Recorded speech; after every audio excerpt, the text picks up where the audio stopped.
Hello friends, welcome to Telugu drama web stories. ఎలా ఉన్నారండి? అందరూ బాగున్నారా? ఓకే, మరి స్టోరీలోకి వెళ్ళిపోదామా? తను హాయిగా పెళ్లి చేసుకుని పిల్లల్ని కంటోంది. నువ్వు మాత్రం ఎందుకు ఇలా ఉన్నావు? నీకు అమ్మాయిలే దొరకరా? అభిమానంగా అంది భార్గవి. నా విషయం వదిలి అక్క, ఇంతకీ కావ్య పెళ్ళి ఎప్పుడు చేయాలనుకుంటున్నారు? ఆమె రీసెర్చ్ పూర్తి అయ్యాక. నాకైతే అలాగే చేయటం మంచిదనిపిస్తుంది, కానీ వాళ్ళ అన్నయ్య మనం లేట్ చేస్తే మంచి సంబంధాలు మిస్ అవుతాయి, జీవితాంతం ఉండే ఆ బంధం గురించి జాగ్రత్తగా ఆలోచించాలి, చదువు పెళ్ళి అయ్యాక అయినా పూర్తి చేయొచ్చు అని ఆయన వాదన. కావ్యకి ఇష్టమైన ఈ ప్రపోజల్? భార్గవి దగ్గర వెంటనే సమాధానం లేదు. ఆమె వచ్చినప్పటి నుంచి ఆడపడుచుని పరిశీలిస్తూనే ఉంది. పెళ్ళి అనగానే ఆడపిల్లల్లో కలిగే సంతోషం, హుషారు ఏమీ కనిపించడం లేదు. ఆలోచిస్తూనే పైకి అంది, అదే నాకు అర్థం కావటం లేదు సూర్య. మౌలి చాలా గిఫ్ట్స్ పంపాడు, అతను చాలా ఎగ్జైటింగ్గా ఉన్నాడు, కానీ కావ్య ఆ గిఫ్ట్స్ని ర్యాప్స్ కూడా తీయలేదు. ఆమె బెడ్ మీద అలాగే పడి ఉన్నాయి. అవన్నీ చిన్న చిన్న విషయాలు. కావ్యకి గిఫ్ట్స్ ఇంట్రెస్ట్ తక్కువ. ఏ బుక్సో అయితే వెంటనే చూసేది. తనకు చదువు ఒక ఫ్యాషన్, డాక్టరేట్ ఒక కళ. ఆ పట్టుదలతో తప్పకుండా సాధిస్తుంది కూడాను. భార్గవి అతని వంక అర్థం కానట్లు చూస్తూ, నీకు మా కావ్య ఎప్పటి నుంచి తెలుసు? నాకన్నా నువ్వే ఎక్కువ అర్థం చేసుకున్నట్లున్నావు. నా బాధల్లా కావ్య ఈ కాలం అందరి అమ్మాయిలాంటిది కాదు. ఈ కాలం ఆడపిల్లలు తమకు కావాల్సిన దాన్ని ఎదుటివాడి ముక్కు మీద కొట్టైనా పొందగలరు. కావ్య తన మనసులో ఏముందో చెప్పదు. ఆ అన్నయ్య ఎంత చెబితే అంతే. ఆ అన్నయ్యకి ప్రపంచంలో ఉన్న సుఖ సంతోషాలన్నీ తెచ్చి ఆమె పాదాల దగ్గరకు పోయాలని తపన. ఈ విషయాలు నన్నేమీ బాధ పెట్టవు, కానీ ఇక్కడ కావ్య ఈ మొహమాటాలకు పోయి తనకు కావాల్సిన దాన్ని పొందలేకపోతుందేమో అని భయం. భార్గవిని చూడగానే సూర్య తల్లిదండ్రుల మొహంలో ముందర దుఃఖం, తర్వాత ఆనందం ఒకదాని తర్వాత ఒకటి తరుముకుంటూ వచ్చాయి. నిన్ను చూస్తుంటే మా గీతని చూసినట్లే ఉంది. భార్గవిని దగ్గరికి తీసుకుంటూ అంది మహాలక్ష్మి. సూర్య తల్లి, ఏమిటమ్మా ఇలా అయిపోయారు? ఆరోగ్యం బాగాలేదా? మహాలక్ష్మి నవ్వి, మాకేం బాగానే ఉన్నాం అని అన్ని టెస్టులు అయ్యాయి, నార్మల్గానే ఉన్నాయి. మిమ్మల్ని చూస్తుంటే మాత్రం అలా అనిపించటం లేదమ్మా. నాన్నగారు బాగా చిక్కిపోయారు. అయినా సూర్యాని ఒంటరిగా వదిలేసి మీరెందుకు అక్కడ దూరంగా ఆ పల్లెటూరులో? భార్గవి అభిమానంగా మందలింపుగా అంది. ఈ వయసులో వాడికి కావాల్సింది వాడి భార్య పిల్లలు, మాకు వాడి సంతోషం. అది ఇక్కడ దొరకటం లేదు, అందుకని దూరంగా వెళ్ళాం.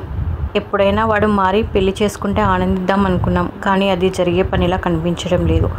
సూర్య లేచి వెళ్ళి వంటింట్లో వాసు దగ్గరికి అందరికీ జ్యూస్ కలిపి తీసుకురమ్మన్నాడు. పెళ్లి విషయం ఎత్తితే ఇలా పారిపోతాడు భార్గవి?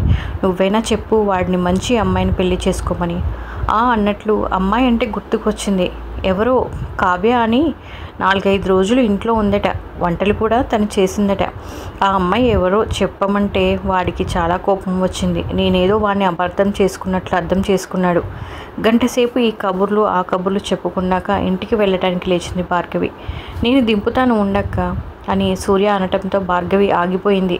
భార్గవి అంతకుముందు ఏ ఆటోలోనూ వెళ్ళిపోవచ్చులే అనుకుంది, కానీ సూర్యతో విడిగా మాట్లాడాలని ఆమెకి ఆతృతగా ఉంది. కావ్య మీ ఇంట్లో వచ్చి ఉన్నదా? కారులో కూర్చోగానే అడిగింది భార్గవి. మొదట సూర్య పట్టించుకోనట్లు కార్ స్టార్ట్ చేశాడు. సూర్య, నిన్నే అడుగుతున్నాను. అమ్మ ఏదో పెద్ద విషయం చేసి నీతో చెప్పిందేమో. కావ్య సడన్గా సిక్ అయ్యి మా ఇంటికి రావాల్సి వచ్చింది, అంతే. దాని గురించి ఎక్కువ ఆలోచించకు. చిత్రంగా ఉంది. ఏ విషయం కావ్య మాతో దాచదు. ఈ విషయం గురించి అసలు చెప్పలేదు ఆలోచిస్తూ అంది భార్గవి. మీరు అనవసరంగా కంగారు పడి వచ్చేస్తారేమో అని. అవునులే, వాళ్ళ అన్నయ్య వచ్చినా వస్తాడు. మర్నాడు బ్రేక్ఫాస్ట్ అయ్యాక భర్తను తీసుకొని బయటికి వెళ్ళింది భార్గవి. వెళ్లే ముందర ఆడపడుచుని పిలిచి, కావ్య, నేను మీ అన్నయ్య మౌలి వాళ్ళ ఇంటికి వెళ్తున్నాం. వాళ్ళు నిన్ను చూడటానికి వస్తారంటే ఇక్కడికి వస్తాం అందరం కలిసి. నువ్వు రెడీగా ఉండు, మేము వచ్చే ముందు ఫోన్ చేస్తాను. నీ బెడ్ మీద పెట్టిన లైట్ ఎల్లో పట్టుచీర, దాని మీద పగడాల సెట్ అన్నీ అక్కడే పెట్టాను, రెడీ అవ్వు. తాంబూలాలు కూడా ఈరోజే అయిపోతే ఇంకా పెళ్లి ముహూర్తాలు పెట్టుకోవటమే. చక్కచక్క చెప్పపోతుంటే బొమ్మలా నిలబడింది కావ్య. భార్గవి కావ్యని కంగారు పెట్టాక, మౌలితో నీ పెళ్ళి ఖాయం చేయడానికి వెళ్తున్నాం. వాళ్ళు నిన్ను చూడాలంటే మన ఇంటికి తీసుకొస్తాం, అంతే. చెల్లిని ఆపేక్షగా చూస్తూ అన్నాడు శశాంక్. అలాగే అన్నయ్య, రెడీ అవ్వు. మీ వయసు అమ్మాయిలు అలంకరించుకోవడానికి ఎక్కువ టైం ఇవ్వాలి అంటూ భార్గవి వెళ్ళిపోయింది. ఒంటరిగా మిగిలిపోయిన కావ్యకి ఒక్కసారిగా వాస్తవంగా జరుగుతున్న తతంగం గుర్తుకు వచ్చింది. నిన్నటి వరకు మనసులో లేని ఒక పురుషుడు భర్త అనే హోదాతో తన జీవితంలోకి రాబోతున్నాడు. అందుకు అన్ని విధాల అంగీకారాన్ని అన్నయ్యకి ముందుగానే ఇచ్చేసింది.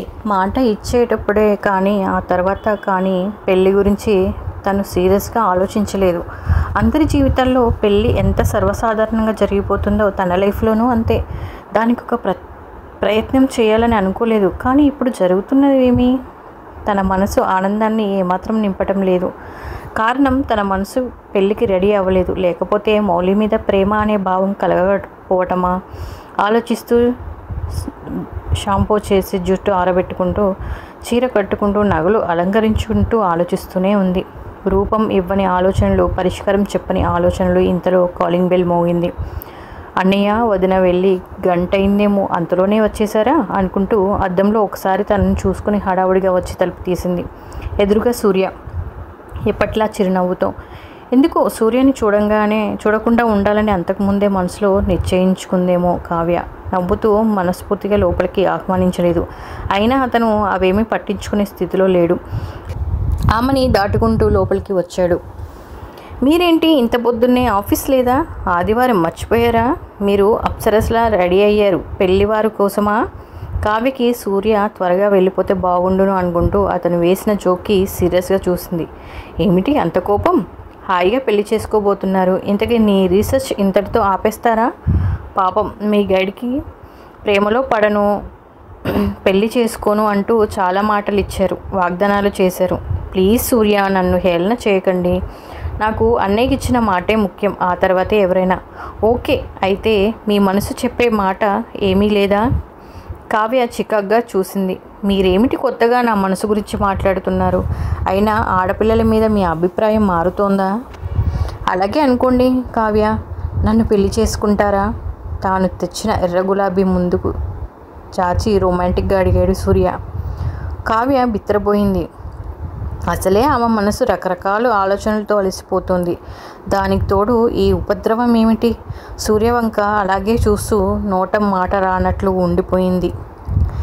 ఈ కనిపిస్తున్నది, తాను వింటున్నది అతని మనసు చప్పుడా? తన మనసు కూడా ఇదే రాగం పాడుతోందా? అయితే అన్నయ్య మాట ఏమవుతుంది? పెళ్లివారిని తీసుకురావడానికి బయటికి వెళ్ళిన వాటిని తను వెనక్కి ఎలా తీసుకురాగలదు? ఇదంతా జరగదని తెలిసి సూర్యని తను ఏ పరిస్థితుల్లోనూ అంగీకరించలేదు. ఇది ఫ్రెండ్స్ ఈరోజు స్టోరీ. దీని కంటిన్యూషన్ మళ్ళీ నెక్స్ట్ ఎపిసోడ్లో చూద్దాం. ప్లీజ్ మన ఛానల్ కనుక మీకు నచ్చినట్లయితే ఒక లైక్ చేయండి, సబ్స్క్రైబ్ చేసుకోవడం మాత్రం మర్చిపోవద్దు.